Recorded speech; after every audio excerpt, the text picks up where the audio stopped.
ನಮಸ್ಕಾರ ಸ್ನೇಹಿತರೆ, welcome two news with ನನ್ನ ವಾಯ್ಸ್.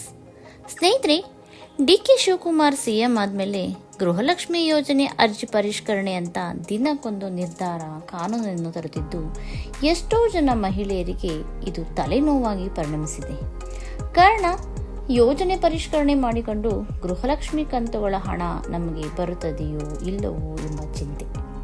ಈಗಾಗಲೇ ಕಳೆದ ವರ್ಷದಲ್ಲಿ ಮಾರ್ಚ್ ಮತ್ತು ಏಪ್ರಿಲ್ ತಿಂಗಳ 2 ಕಂತಿನ ಹಣ ಇನ್ನೂ ಕೊಟ್ಟೇ ಇಲ್ಲ.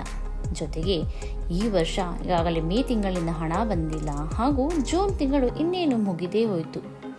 ಹಾಗಿದ್ದಲ್ಲಿ ಬಾಕಿ ಕಂತುಗಳ ಹಣ ಯಾವಾಗ ಬರುತ್ತದೆ ಎಂದು ಎಲ್ಲರಿಗೂ ಚಿಂತೆಯಾಗಿದೆ. ಹಾಗಾಗಿ ಸ್ನೇಹಿತರೆ, ಈ ಪ್ರಶ್ನೆಗೆ ಸಂಬಂಧಿಸಿದಂತೆ ಇತ್ತೀಚಿನ ಮಾಹಿತಿಯನ್ನು ಸರಳವಾಗಿ ಈ ವಿಡಿಯೋ ಮೂಲಕ ತಿಳಿದುಕೊಳ್ಳೋಣ. ದಯವಿಟ್ಟು ಈ ವಿಡಿಯೋವನ್ನು ಕೊನೆ ತನಕ ನೋಡಿ, ಆಗ ನಿಮಗೆ ಸಂಪೂರ್ಣವಾದ ಮಾಹಿತಿ ಸಿಗುತ್ತದೆ. ಸ್ನೇಹಿತರೆ, ಗೃಹಲಕ್ಷ್ಮಿ ಯೋಜನೆಯ ಮೂಲಕ ರಾಜ್ಯದ ಲಕ್ಷಾಂತರ ಮಹಿಳೆಯರಿಗೆ ಪ್ರತಿ ತಿಂಗಳು 2,000 ರೂಪಾಯಿ ನೆರವು ಸರ್ಕಾರ ನೀಡುತ್ತಿದೆ.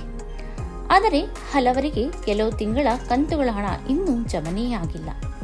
ಇದರ ಮಧ್ಯೆ ಸರ್ಕಾರ ಫಲಾನುಭವಿಗಳ ಮಾಹಿತಿಯನ್ನು ಮತ್ತೊಮ್ಮೆ ಪರಿಶೀಲಿಸುವುದು, ದಾಖಲೆಗಳನ್ನು ಸರಿಪಡಿಸುವುದು ಹಾಗೂ ಅರ್ಹತೆಯನ್ನು ಮರುಪರಿಶೀಲಿಸುವ ಕೆಲಸ ನಡೆಸುತ್ತಿದೆ ಎಂಬ ಸುದ್ದಿ ಹರಿದಾಡುತ್ತಿದೆ.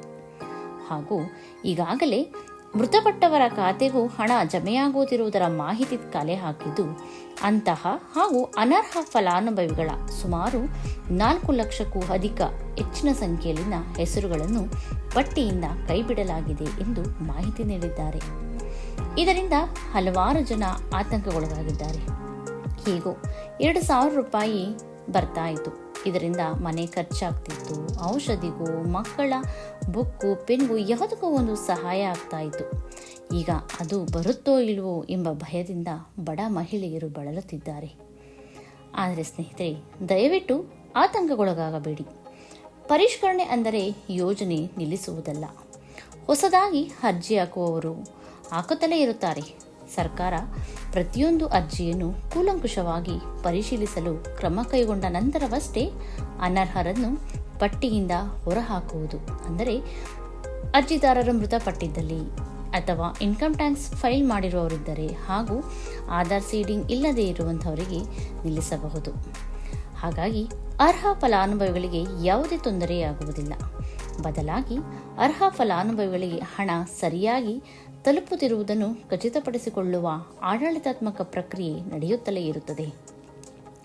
ಯಾರ ಖಾತೆಗೆ ಹಣ ಜಮಾ ಆಗುತ್ತಿಲ್ಲ, ಯಾರ ಬ್ಯಾಂಕ್ ಖಾತೆ ಸಮಸ್ಯೆಯಲ್ಲಿದೆ, ಯಾರ ಆಧಾರ್ ಲಿಂಕ್ ಆಗಿಲ್ಲ, ಇವೆಲ್ಲ ದಾಖಲಾತಿಗಳನ್ನು ತಪ್ಪುಗಳಿಲ್ಲದೆ ನೀವು ಸರಿಪಡಿಸಿಕೊಳ್ಳಿ. ಹಾಗಾಗಿ ಈ ದಾಖಲಾತಿಗಳು ಸರಿ ಇದವೇ ಇಲ್ಲವೇ ಎಂಬುದನ್ನು ಪರಿಶೀಲಿಸುವ ಕೆಲಸ ನಡೆಯುತ್ತಲೇ ಇರುತ್ತದೆ. ಆದ್ದರಿಂದ ಕೇವಲ ಪರಿಷ್ಕರಣೆ ನಡೆಯುತ್ತಿದೆ ಎಂಬ ಕಾರಣಕ್ಕೆ ಬಾಕಿ ಕಂತುಗಳು ಶಾಶ್ವತವಾಗಿ ನಿಲ್ಲುತ್ತವೆ ಎಂದು ಹೇಳಲು ಸಾಧ್ಯವಿಲ್ಲ. ಆದರೆ ಫಲಾನುಭವಿಗಳು ತಮ್ಮ ದಾಖಲೆಗಳನ್ನು ಸರಿಯಾಗಿ ಇಟ್ಟುಕೊಳ್ಳುವುದು ಬಹಳ ಮುಖ್ಯ. ಆಧಾರ್ ಮತ್ತು ಬ್ಯಾಂಕ್ ಖಾತೆ ಲಿಂಕ್ ಆಗಿದೆಯೇ, ಡಿಬಿಟಿ ಸಕ್ರಿಯವಾಗಿದೆಯೇ, ಬ್ಯಾಂಕ್ ಖಾತೆ ಚಾಲ್ತಿಯಲ್ಲಿದೆಯೇ ಎಂದು ಒಮ್ಮೆ ಪರಿಶೀಲಿಸಿಕೊಳ್ಳುವುದು ಒಳ್ಳೆಯದು. ಸ್ನೇಹಿತರೆ, ಸಾಮಾಜಿಕ ಜಾಲತಾಣಗಳಲ್ಲಿ ಹಲವಾರು ವದಂತಿಗಳು ಹರಿದಾಡುತ್ತವೆ. ದಯವಿಟ್ಟು ಅವುಗಳನ್ನು ನಂಬಬೇಡಿ. ಸರ್ಕಾರ ಯಾವುದೇ ಯೋಜನೆಯನ್ನು ನಿಲ್ಲಿಸುವುದಿಲ್ಲ ಹಾಗೂ ನೀಡುವ ಹಣವನ್ನು ಬಂದ್ ಸಹ ಮಾಡುವುದಿಲ್ಲ. ಸರ್ಕಾರದ ಅಧಿಕೃತ ಪ್ರಕಟಣೆ ಬಂದಾಗ ಮಾತ್ರ ಅದನ್ನು ಅಂತಿಮ ಮಾಹಿತಿ ಎಂದು ಪರಿಗಣಿಸಿ. ಹಾಗೂ ನಿಮಗೆ ಬಾಕಿ ಕಂತುಗಳು ಬಂದಿವೆಯೇ ಅಥವಾ ಇಲ್ಲವೇ ಎಂಬುದನ್ನು ಕಮೆಂಟ್ ಮೂಲಕ ತಿಳಿಸಿ. ಈ ನಿಮ್ಮ ಮಾಹಿತಿ ಹಲವು ಜನರಿಗೆ ಉಪಯುಕ್ತವಾಗಬಹುದು. ಇದೇ ರೀತಿ ಇತರ ಸರ್ಕಾರಿ ಯೋಜನೆಗಳ ನಿಖರ ಮಾಹಿತಿಗಾಗಿ ದಯವಿಟ್ಟು ನ್ಯೂಸ್ ವಿತ್ ನನ್ನ ವಾಯ್ಸ್ ಚಾನಲ್ ಅನ್ನು ಸಬ್ಸ್ಕ್ರೈಬ್ ಮಾಡಿ. ಧನ್ಯವಾದಗಳು.